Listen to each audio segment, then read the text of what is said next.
ಶಾರದಗುರುಭ್ಯೋ ನಮಃ.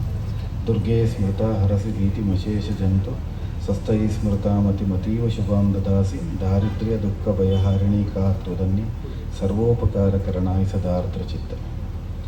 ಕ್ಷೇತ್ರದ ಅಧಿದೇವತೆಯಾದಂತಹ ಜಗನ್ಮಾತೆ ದುರ್ಗಾ ಪರಮೇಶ್ವರಿಯಮ್ಮನವರ ಪಾದಪದ್ಮಗಳಿಗೆ ಪಡಮಡುತ್ತಾ ದಿವ್ಯ ಉಪಸ್ಥಿತಿಯನ್ನು ಒದಗಿಸಿದಂತಹ ಶ್ರೀಮದ್ ಎಡನೀರು ಮಹಾಸಂಸ್ಥಾನದ ಪೂಜ್ಯ ಶ್ರೀಪಾದರ ಪಾದದ್ವಯಗಳಿಗೆ ವಂದಿಸ್ತಾ ವೇದಿಕೆಯಲ್ಲಿರುವಂಥ ಎಲ್ಲ ಗಣ್ಯಮಾನ್ಯರನ್ನು ಒಂದೇ ಮಾತಿನಲ್ಲಿ ಬರಮಾಡಿಕೊಳ್ಳುತ್ತಾ ಸೇರಿದಂತಹ ಯಕ್ಷಚಂದ್ರಿಕೆ ಶಶಿಕಾಂತ್ ಶೆಟ್ಟರ ಅಭಿಮಾನಿ ವರ್ಗವನ್ನು, ಯಕ್ಷಗಾನ ಅಭಿಮಾನಿ ವರ್ಗವನ್ನು ಪ್ರೀತಿಯಿಂದ ಬರಮಾಡಿಕೊಳ್ಳುತ್ತಾ ಒಂದೆರಡು ಪ್ರಾಸ್ತಾವಿಕ ನುಡಿಗಳನ್ನ ಆಡೋದಕ್ಕೆ ಅಪ್ಪಣೆಯನ್ನು ಯಾಚಿಸ್ತೇನೆ.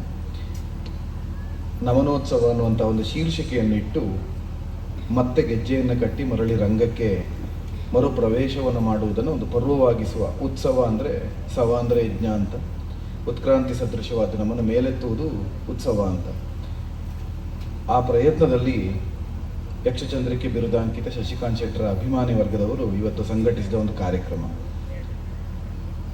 ಪ್ರಾರ್ಥನೆಗಳು ಫಲವನ್ನು ಕೊಡುತ್ತದೆ ಎನ್ನುವುದಕ್ಕೆ ಒಂದು ಸಾಕ್ಷಿಯಾಗಿ ನಮ್ಮ ಕಣ್ಣು ಮುಂದೆ ಕೆಲವು ಪ್ರಕರಣಗಳು ಕಾಣುತ್ತದೆ. ಯಕ್ಷಗಾನ ಕ್ಷೇತ್ರದಲ್ಲಿ ಇಂತಹ ಕೆಲವು ಪ್ರಾರ್ಥನೆಗಳ ಅವಿಸ್ಮರಣೀಯವಾಗಿ ಉಳಿಯುವಂತೆ ಮಾಡಿದ ಪ್ರಕರಣಗಳು ಒಂದೆರಡು ಕಾಣುತ್ತದೆ ನಮಗೆ. ಅದರಲ್ಲಿ ಸದ್ಯ ತೀರಾ ಇತ್ತೀಚೆಗೆ ಕಾಣಿಸಿಕೊಂಡದ್ದು ಶಶಿಕಾಂತ್ ಶೆಟ್ಟರ ಪ್ರಕರಣ. ಎಲ್ಲಿಯವರೆಗೆ ಅಂದರೆ ಅಭಿಮಾನಿ ವರ್ಗ ಒಕ್ಕೊರಲಿನಿಂದ ಅವರವರು ಆರಾಧಿಸ್ತಾ ಇದ್ದ ಭಗವಂತನಲ್ಲಿ ಅವರವರು ಸೇವೆಯನ್ನು ಮಾಡಿ ಅವರಿಗಾಗಿ ಕೇಳದೆ ಯಕ್ಷರಂಗಕ್ಕೆ ಒಂದು ಅನರ್ಘ್ಯ ರತ್ನವನ್ನು ಉಳಿಸಿಕೊಡುವಂತ ಕೇಳಿ ಅವರನ್ನು ಮರಳಿ ಜೀವವನ್ನು ಯಕ್ಷಗಾನಕ್ಕಾಗಿ ಭಗವಂತನಿಂದ ಮರಳಿ ಪಡೆದುಕೊಂಡರು. ಈ ಒಂದು ಕ್ಷಣ ಯೋಚಿಸಿದರೆ ಭಾವನಾತ್ಮಕವಾದ ಒಂದು ಸನ್ನಿವೇಶ. ಅವರ ಅಳಿವು ಉಳಿವುಗಳಿಗಿಂತ ಹೆಚ್ಚಾಗಿ ಅವರನ್ನು ಅತಿಯಾಗಿ ಆರಾಧಿಸ್ತಾ ಇದ್ದ ಒಂದು ಪ್ರೇಕ್ಷಕ ವರ್ಗ ಅಥವಾ ಯಕ್ಷಗಾನ ಅಭಿಮಾನಿ ವರ್ಗ ಅವರನ್ನು ಮರಳಿ ಪಡೆಯಬೇಕು ಅಂತ ಮಾಡಿದ ಹೋರಾಟ ನಮಗೆ ಸಾಮಾಜಿಕ ಜಾಲತಾಣಗಳಲ್ಲಿ ಸಕ್ರಿಯರಾದವರಿಗೆ ಸುಸ್ಪಷ್ಟ, ಸುವೇದ್ಯ. ಇದನ್ನು ಪ್ರಾರಂಭದಲ್ಲಿ ಯಾಕೆ ಹೇಳ್ತಾ ಇದ್ದೇನೆ ಅಂದರೆ, ಒಬ್ಬ ವ್ಯಕ್ತಿಯಾಗಿ ಶಶಿಕಾಂತ ಶೆಟ್ಟಿ ಅನ್ನುವ ಹೆಸರಿನ ಒಬ್ಬ ವ್ಯಕ್ತಿಯಾಗಿ ಅವರ ಬದುಕು ಏನು, ಅವರ ಸಂಸಾರ, ಅವರ ಮಕ್ಕಳು, ಅವರದ್ದೇ ಆದ ವ್ಯವಹಾರ, ವ್ಯಕ್ತಿಗತವಾದ ಒಂದು ಸೀಮೆ, ಒಂದು ಪರಿಧಿ ಅದರೊಳಗುಂಟು. ಆದರೆ ಅದೆಲ್ಲ ನಾವು ನಿತ್ಯ ಅವರನ್ನು ನೋಡುತ್ತಾ ಇದ್ದದ್ದು ಈ ರಂಗಸ್ಥಳದಲ್ಲಿ. ಆ ರಂಗಸ್ಥಳದಲ್ಲಿ ಅವರಾಗಿ ಯಾವತ್ತೂ ಕಾಣಿಸಿಕೊಳ್ಳಲಿಲ್ಲ. ಅವರಾಗಿ ಕಾಣಿಸಿಕೊಳ್ತಾ ಇದ್ದದ್ದು ರಂಗಸ್ಥಳದಿಂದ ಹಿಂದೆ ನೇಪಥ್ಯದಲ್ಲಿ. ಇಲ್ಲಿ ನಮಗೆ ಸದಾ ಅವರು ಕಾಣಿಸ್ತಾ ಇದ್ದದ್ದು ಒಮ್ಮೆ ಅಂಬೆಯಾಗಿಯೋ, ಒಮ್ಮೆ ದಾಕ್ಷಾಯಿಣಿಯಾಗಿಯೋ, ಒಮ್ಮೆ ಚಂದ್ರಮತಿಯಾಗಿಯೋ, ಒಮ್ಮೆ ಜ್ವಾಲೆಯಾಗಿಯೋ, ಒಮ್ಮೆ ಕೈಕೆಯಾಗಿಯೋ, ಹೀಗೆ ಒಂದೊಂದು ಪಾತ್ರಕ್ಕೆ ಪರಕಾಯ ಪ್ರವೇಶವನ್ನು ಮಾಡುತ್ತಾ ಇಡೀ ಪ್ರಸಂಗವನ್ನು, ಇಡೀ ಕಥೆಯನ್ನು ನಮ್ಮ ಮುಂದೆ ಕಟ್ಟಿಕೊಡ್ತಾ ಇದ್ರು. ಅಂತಹ ಒಬ್ಬ ಕಲಾವಿದ ಸೋತು ನಿಂತಾಗ ಅಥವಾ ತಾನು ಸೋತಿದ್ದೇನೆಂಬ ಅರಿವು ತನಗೇ ಇಲ್ಲದೆ ಇದ್ದ ಸ್ಥಿತಿಯಲ್ಲಿ ತಾನಿದ್ದಾಗ ನಿಜವಾಗಿ ಕೈ ಹಿಡಿದು ನಡೆಸಿದವರು ಯಾರು ಅಂತ ಕೇಳಿದರೆ ಅದು ಯಕ್ಷಗಾನದ ಪ್ರೇಕ್ಷಕ ವರ್ಗ. ಅವರಿಗೆ ನಮನೋತ್ಸವವನ್ನು ಸಲ್ಲಿಸಬೇಕಾದ ಅತ್ಯಂತ ಮಹತ್ವಪೂರ್ಣವಾಗುತ್ತೆ. ರಾಜಾಶ್ರಯದಲ್ಲಿ ಬೆಳೀತಾ ಇದ್ದ ಕಲೆಗಳೆಲ್ಲ ಅವಸಾನ ಆಗಿದೆ. ಯಾವ ಕಲೆಯೂ ಉಳಿಯಲಿಲ್ಲ. ಅತ್ಯಂತ ಶ್ರೀಮಂತ ಕಲೆಗಳೆನಿಸಿಕೊಂಡ ಭಾರತದ ರಾಷ್ಟ್ರೀಯ ಕಲೆಗಳೆಲ್ಲ ಇವತ್ತು ಅವಸಾನದ ದಾರಿ ಹಿಡಿದದ್ದು ರಾಜಾಶ್ರಯ ಕಾರಣವಾಗಿ, ಸರ್ಕಾರದ ಅನುದಾನವನ್ನು ನಿರೀಕ್ಷಿಸ್ತಾ ಇರುವ ಕಾರಣದಿಂದ. ಯಕ್ಷಗಾನ ವಿಶ್ವದಗಲ ಪಸರಿಸ್ತಾ ಇರುವುದಕ್ಕಿರುವ ಏಕೈಕ ಕಾರಣ ಜನಾಶ್ರಯದಿಂದ ಅದು ಬೆಳೆಯುತ್ತಾ ಇರುವುದರಿಂದ. ಪ್ರೇಕ್ಷಕ ಬಂಧುಗಳು ಎಲ್ಲಿಯವರೆಗೆ ಕೈ ಹಿಡಿದು ನಡೆಸ್ತಾರೋ ಅಲ್ಲಿಯವರೆಗೆ ಈ ಕಲೆ ಚಿರಸ್ಥಾಯಿಯಾಗಿ ಉಳಿಯುತ್ತದೆ. ಶಶಿಕಾಂತ್ ಶೆಟ್ಟರ ವಿಷಯದಲ್ಲಿ ಕೂಡ ಹಾಗೇ ಆಗಿದೆ. ಹನಿ ಹನಿ ಗೂಡುತ್ತಾ ಹಳ್ಳವಾದ ಹಾಗೆ ಯಾರು ಏನು ಅಂತಿಲ್ಲ. ಯಕ್ಷಗಾನ ನೋಡುತ್ತಾ ಇದ್ದ ಪ್ರತಿಯೊಬ್ಬನೂ ಕೂಡ ಕೊನೆಗೆ ತನಗೆ ಏನೂ ಮಾಡ್ಲಿಕ್ಕೆ ಆಗದೇ ಇದ್ರು ತನ್ನ ವಾಟ್ಸಪ್ನ ಸ್ಟೇಟಸ್ನಲ್ಲಿ ಸಹಾಯ ಮಾಡಿ ಅನ್ನೋ ಒಂದು ಸಹಾಯದ ಕೋರಿಕೆಯನ್ನ ಸ್ಟೇಟಸ್ನಲ್ಲಿ ಹಾಕಿಕೊಳ್ಳುವ ಮೂಲಕ ನಾನು ಶಶಿಕಾಂತ್ ಶೆಟ್ಟರ ಜೊತೆಯಲ್ಲಿ ನಿಂತಿದ್ದೇನೆ ಅನ್ನೋ ಒಂದು ಒಗ್ಗಟ್ಟನ್ನು ಪ್ರದರ್ಶಿಸಿದ್ರು. ಇದು ನಾವು ಯಕ್ಷಗಾನದ ಎಲ್ಲ ಪ್ರೇಕ್ಷಕ ವರ್ಗಕ್ಕೆ ಸಲ್ಲಿಸಬೇಕಾದ ಒಂದು ಅತ್ಯಂತ ನಮನ ಅಥವಾ ಕೃತಜ್ಞತೆ.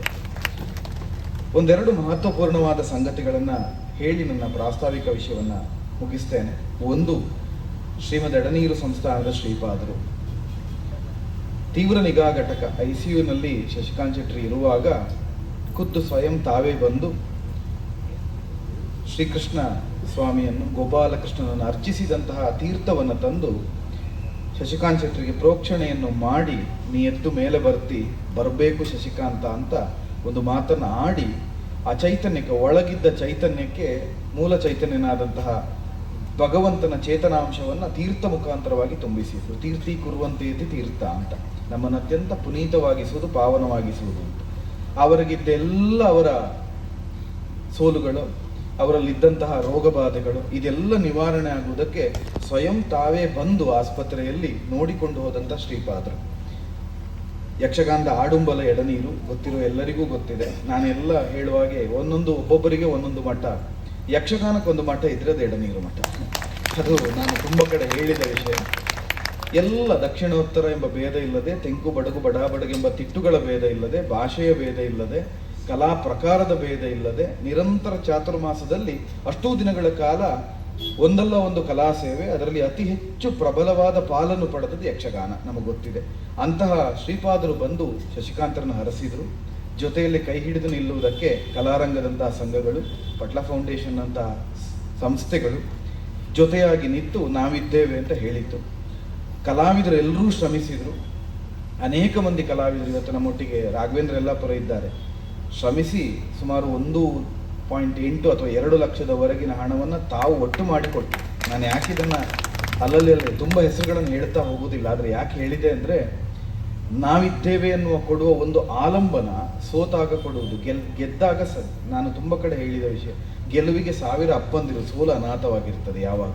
ಗೆದ್ದಾಗ ಎಲ್ಲರೂ ಬೆನ್ನು ತಟ್ಟಿ ಹೇಳುವುದಕ್ಕಿದ್ದಾರೆ, ಇವು ನಮ್ಮವರು ಅಂತ. ಶಶಿಕಾಂತ ಶೆಟ್ಟರ ವೇಷ ರಂಜಿಸುವಾಗ, ಮೆರೆಯುವಾಗ, ಆ ವೇಷ ಹಾಗೆ ಮಾಡಬೇಕು ಅಂತ ಹೇಳಿದವ ನಾನು, ಅವರು ಇದೇ ಮೇಳಕ್ಕೆ ಬರಬೇಕು ಅಂತ ಹೇಳಿದವ ನಾನು, ಅವರು ಇಲ್ಲೇ ಇರಬೇಕು ಅಂತ ಹೇಳಿದವ ನಾನು, ಹೀಗೆ ಹೇಳುವ ಮಂದಿಗಳು, ಭುಜ ತಟ್ಟುವ ಕೈಗಳು ತುಂಬ ಇರ್ತದೆ. ಸೋತಾಗ ಆಲಂಬನ ಕೊಡುವ ಒಂದು ಬೆರಳು ತುಂಬ ದೊಡ್ಡದಾಗಿ ಕಾಣುತ್ತದೆ. ಹಾಗೆ ಕಾಣಿಸಿಕೊಂಡಂತಹ ಸಂಸ್ಥೆಗಳು, ವ್ಯಕ್ತಿಗಳು, ಪ್ರೇಕ್ಷಕರು ತುಂಬ ಮಂದಿ ಇದ್ದೀರಿ. ನಿಮ್ಮೆಲ್ಲರಿಗೆ ನಮನವನ್ನು ಸಲ್ಲಿಸಬೇಕಾದ್ದು ಆದ್ಯ ಕರ್ತವ್ಯ ಶಶಿಕಾಂತ್ ಶೆಟ್ಟರದ್ದು. ಶಶಿಕಾಂತ್ ಶೆಟ್ಟರು ಆ ನೆಲೆಯಿಂದ ಇವತ್ತು ಈ ಕಲಾಪವನ್ನು ಮಾಡಿಕೊಳ್ಬೇಕು ಅಂತ ಉತ್ಸಾಹದಿಂದ ಹೊರಟರು. ಅವರ ಜೊತೆಯಲ್ಲಿ ಅವರ ಸಮಾನ ಮನಸ್ಕರ ಅನೇಕ ಮಂದಿಗಳು ಸೇರಿಕೊಂಡರು. ಒಂದು ಭರವಸೆಯ ಮಾತು ಅಥವಾ ಒಂದು ಮಾತು, ಅವರು ಯಾವ ಮೇಳದಲ್ಲಿ ಇರ್ತಾರೆ, ಅವರು ಯಾವ ಮೇಳದಲ್ಲಿ ಸೇವೆ ಸಲ್ಲಿಸ್ತಾರೆ, ಅದು ಪ್ರಧಾನ ಆಗುವುದಿಲ್ಲ.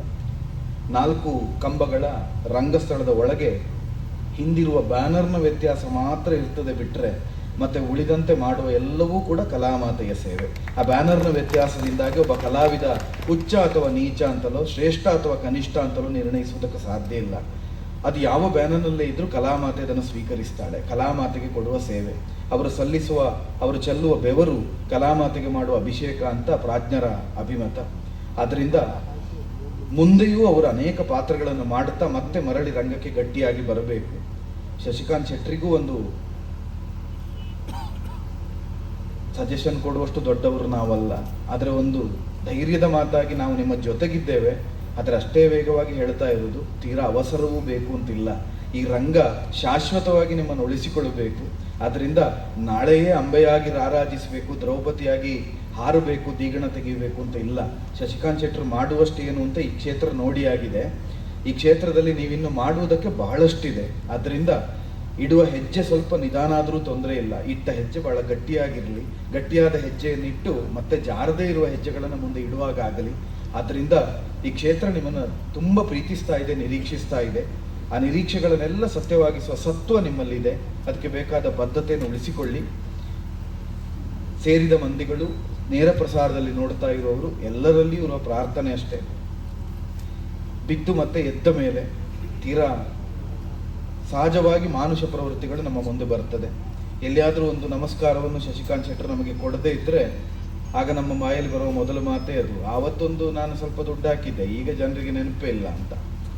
ಇದು ಮಾನುಷವಾದ ಸಹಜ ಪ್ರವೃತ್ತಿಗಳು. ನಾವು ನಮ್ಮ ಕೈಲಾದ ಕಿಂಚಿತ ಸೇವೆಯನ್ನು ಮಾಡಿದ್ದಿದ್ರೆ ಅದು ಕಲಾಮಾತೆಗೆ ಹೊರತು ಶಶಿಕಾಂತ್ ಶೆಟ್ಟಿ ಅನ್ನೋ ಒಬ್ಬ ವ್ಯಕ್ತಿಗಲ್ಲ. ಆದ್ದರಿಂದ ಆ ಬದ್ಧತೆ ನಮ್ಮಲ್ಲಿಯೂ ಇರಲಿ. ಕಲಾ ಸೇವೆ, ಕಲಾ ಕ್ಷೇತ್ರಕ್ಕೆ ಒಬ್ಬ ಕಲಾವಿದನನ್ನು ಉಳಿಸಿಕೊಳ್ಳುವುದಕ್ಕೆ ನಾವು ಮಾಡಿದ ಕಲೆಯ ಕೈಂಕರ್ಯವೇ ಹೊರತು ಒಬ್ಬ ವ್ಯಕ್ತಿಯನ್ನು ಮೆರೆಸುವುದಕ್ಕೋ ಒಬ್ಬ ವ್ಯಕ್ತಿಯನ್ನು ಏರಿಸುವುದಕ್ಕೋ ಮಾಡಿದ ವ್ಯಕ್ತಿಗತವಾದ ಒಂದು ಚಿಂತನೆ ಇದಲ್ಲ. ಆ ಪ್ರಜ್ಞೆ ನಮಗೂ ಇರಲಿ. ಸೋತವರನ್ನು ಮೇಲೆತ್ತಿದ್ದೇವೆ, ಗೆದ್ದು ನಿಂತಿದ್ದಾರೆ. ಇನ್ನೂ ಆಲಂಬನವನ್ನು ಕೊಡುವ ಬಳ್ಳಿ ಒಂದು ಹಂತಕ್ಕೆ ಸುತ್ತಿ ಬೆಳೆಯುತ್ತದೆ, ಅದಾದ ಮೇಲೆ ತನ್ನಷ್ಟಕ್ಕೆ ನಿಲ್ಲುತ್ತದೆ, ಎಳೆಗರೂ ಎತ್ತಾಗುತ್ತದೆ. ಆದ್ದರಿಂದ ಕಾಲ ಅವರ ಕೈ ಹಿಡಿದು ಮುಂದೆ ನಡೆಸ್ತದೆ. ಕ್ಷೇತ್ರದಲ್ಲಿ ಗೆಜ್ಜೆ ಸೇವೆಯನ್ನು ಮಾಡುವ ಮುಖೇನವಾಗಿ ಪಾದಾರ್ಪಣೆ ಮಾಡಿದರು. ನಿನ್ನೆ ಅಷ್ಟೇ ಹೋಗಿ ಸಾಲಿಗ್ರಾಮದಲ್ಲಿಯೂ ಸೇವೆಯನ್ನು ಮಾಡಿ ಬಂದಿದ್ದಾರೆ. ಇವತ್ತಿಲ್ಲಿ ವಿದ್ಯುಕ್ತವಾಗಿ ಒಂದು ಪಾತ್ರವನ್ನು ನಿರ್ವಹಿಸ್ತಾರೆ. ಮುಂದಿನ ಕಲಾಪಯಣ ಸುಕ್ಷೇಮವಾಗಿ ಅವರೊಂದಿಗೆ ನಡೆಯಲಿ. ಯಕ್ಷಧ್ರುವ ಪಟ್ಲ ಸತೀಶ್ ಶೆಟ್ಟಿಯವರು ಈಗಷ್ಟೇ ನನಗೆ ಫೋನ್ ಮಾಡುವ ಮುಖಾಂತರ ಬರಬೇಕಾಗಿತ್ತು, ಅದರ ಅನಿವಾರ್ಯ ಕಾರಣದಿಂದ ಬರುವುದಕ್ಕಾಗಲಿಲ್ಲ, ವ್ಯಸ್ತನಾಗಿದ್ದೇನೆ. ನನ್ನ ಶುಭಾಶಯವನ್ನು ಶಶಿಕಾಂತ್ ಶೆಟ್ಟರಿಗೆ ತಿಳಿಸಿ, ಶಶಿಕಾಂತ್ ಶೆಟ್ಟರ ಜೊತೆಯಲ್ಲಿ ನಾವಿದ್ದೇವೆ ಅನ್ನೋ ಭರವಸೆಯ ಮಾತನ್ನು ಅವರು ಆಡಿದ್ದಾರೆ. ಅದನ್ನು ಅವರು ಹೇಳಬೇಕು ಅಂತ ಹೇಳಿದ್ರಿಂದ ನಿಮ್ಮ ಮುಂದೆ ಬಿಚ್ಚಿಡ್ತಾ ಇದ್ದೇನೆ, ಯಾವುದೋ ಅಡ್ವರ್ಟೈಸ್ಮೆಂಟಿಗೋಸ್ಕರವಾಗಿ ಅಲ್ಲ. ಹಾಗೆಯೇ ಜೊತೆಗಿರೋ ಎಲ್ಲರೂ ಕೂಡ ಅವರೊಟ್ಟಿಗಿದ್ದು ಮುನ್ನಡೆಸೋಣ ಅಂತ ಹೇಳ್ತಾ, ತುಂಬ ಅನುಭವಿ ಕಲಾವಿದರು, ತುಂಬ ಹಿರಿಯರು ಎಲ್ಲರೂ ಇದ್ದೀರಿ. ನೀವೆಲ್ಲ ಅವರ ಜೊತೆ ಇದ್ದು ಶಶಿಕಾಂತ್ ಶೆಟ್ಟರನ್ನು ಮುನ್ನಡೆಸಿ, ಪೂಜ್ಯ ಶ್ರೀಪಾದರ ಅನುಗ್ರಹ ಅವರ ಮೇಲಿರಲಿ, ಜಗನ್ಮಾತೆಯ ಇಚ್ಛೆ ಅವರನ್ನು ಮುನ್ನಡೆಸುವಂತಾಗಲಿ. ತ್ರೈಜಗವ ತನ್ನಯ ಕುಕ್ಷಿಯೊಳಗಿರಿಸಿ ನಿತ್ಯ ಸಲಹುವ ಜಗನ್ಮಾತೆ, ಅವಳಿಗೆ ಅಣುರೇಣ ತೃಣ ಕಾಷ್ಟಗಳೆಲ್ಲ ಅವಳಿಂದ ನಡೆಯುತ್ತದೆ. ದಾರಿದ್ರ್ಯ ದುಃಖ ಭಯಹಾರಿಣಿ ಅಂತ ಈ ಕ್ಷಣದಲ್ಲಿ ನಾನು ಸ್ತುತಿ ಮಾಡುವಾಗಲೂ ಹೇಳಿದೆ. ಅದರಿಂದ ಅವರೆಲ್ಲ ಬಂದಿರುವ ಯುಗಾದಿಯ ಮರುದಿವಸದ ಸಂವತ್ಸರ ಪರಾಭವ ಅನ್ನುವ ಸಂವತ್ಸರಕ್ಕೆ ಅರ್ಥ ಸೋಲು ಅಂತ. ನಿಜವಾಗಿ ಸೋಲೇ ಆಗಬೇಕು. ಯಾವುದರ ಸೋಲು ಅಂದರೆ ಎಲ್ಲ ಅಪಯಶಸ್ಸುಗಳ, ಅವರ ಅನಾರೋಗ್ಯದ, ಅವರಿಗಾದ ಬಾಧೆಗಳ, ಅವರಿಗಾದಂತಹ ಎಲ್ಲ ಅಪಮಾನ ಅವಮಾನಗಳಿಂದ ಹಿಡಿದು ಅದೆಲ್ಲವೂ ಕೂಡ ಶಶಿಕಾಂತ್ ಶೆಟ್ಟರ ಬದುಕಿನಲ್ಲಿ ಸೋಲಲಿ, ಒಳಿತು ಮಾತ್ರ ಗೆಲ್ಲಲಿ. ಇದು ನಮ್ಮ ಪುರಾಣಗಳು, ಶಾಸ್ತ್ರಗಳು ಹೇಳಿದ್ದು. ಸದಾ ಒಳಿತೇ ಗೆಲ್ಲುತ್ತದೆ, ಒಳ್ಳೆಯವರಿಗೆ ಒಳ್ಳೆಯದೇ ಆಗುತ್ತದೆ, ಸ್ವಲ್ಪ ತಡ ಆಗಬಹುದು. ಆದ್ದರಿಂದ ಒಳ್ಳೆಯದೇ ಆಗಲಿ, ಸದಾ ಒಳಿತೇ ಗೆಲ್ಲಲಿ. ಮತ್ತಷ್ಟು ರಂಗದಲ್ಲಿ ಅವರು ವೈಭವಿಸುವಂತಾಗಲಿ. ಅವರ ಪಾತ್ರಗಳನ್ನು ಕಣ್ತುಂಬಿಸಿಕೊಂಡು ನಮ್ಮ ರಂಗ ಚಾಕ್ಷುಷ ಯಜ್ಞದಲ್ಲಿ ಹವಿಸ್ಸಾಗಿ ಅವರು ದುಡಿಯುವಂತಾಗಲಿ ಎಂಬ ಪ್ರಾರ್ಥನೆಯನ್ನು ಮಾಡುತ್ತಾ ನನ್ನ ಮಾತಿಗೆ ಅವಕಾಶ ಒದಗಿಸಿದ ಎಲ್ಲರಿಗೂ ಧನ್ಯವಾದ ಅರ್ಪಿಸಿ ನನ್ನ ಮಾತನ್ನು ಮುಗಿಸ್ತೇನೆ. ಯಕ್ಷಗಾನ ಗೆಲ್ಲುವುದು ಯಕ್ಷಗಾನ.